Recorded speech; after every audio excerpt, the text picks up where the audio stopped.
Good morning. This series is fire. Thank you for being here for part 4. Stick around. So he gets to the spring. How did he get to select that specific one? Who told him?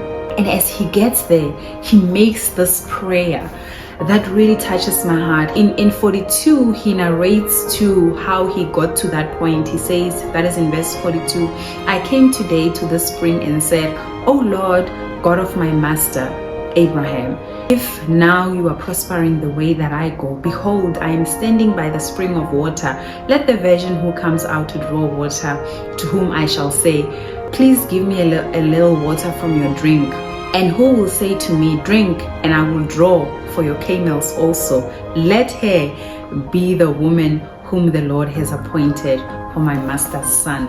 He gives God a challenge that how am I going to know that there are a lot of virgins who come to the spring, who come to the river, and how else can he know?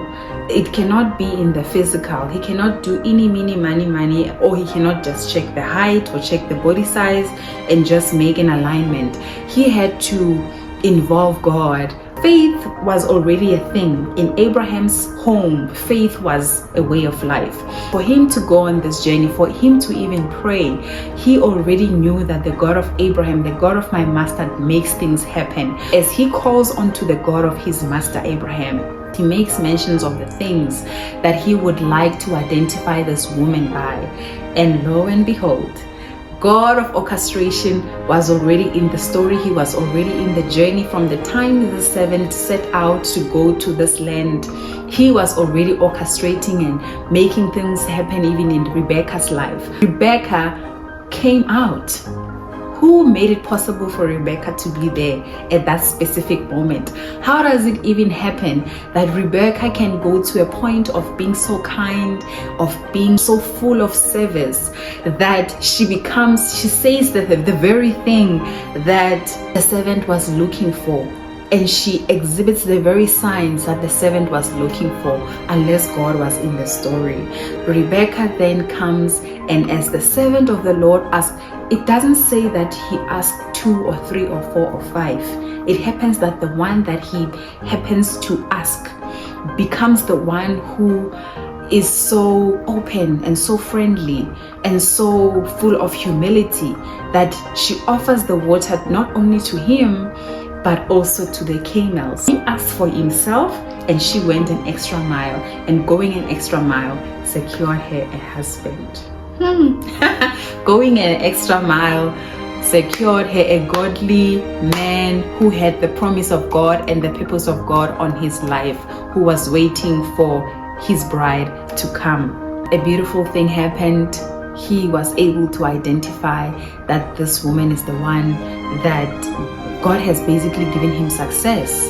And they go back to a home, a holobola, and wedding celebration. Her family had to say goodbye to her right there and then. This tells me also that one moment your life can be going a certain direction, and the next your whole life has changed.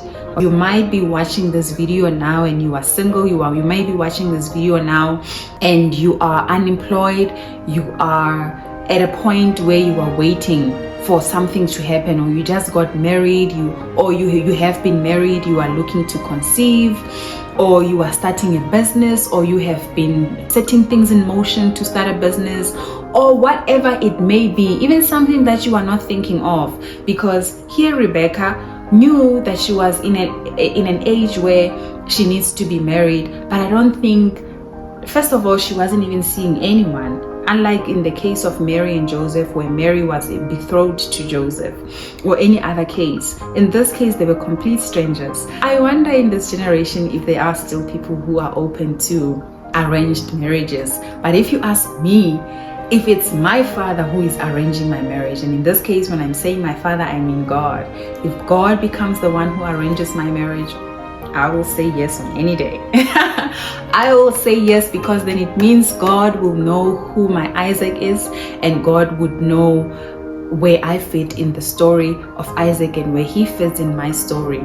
This has been so sweet. Don't you just love God? Tomorrow we conclude.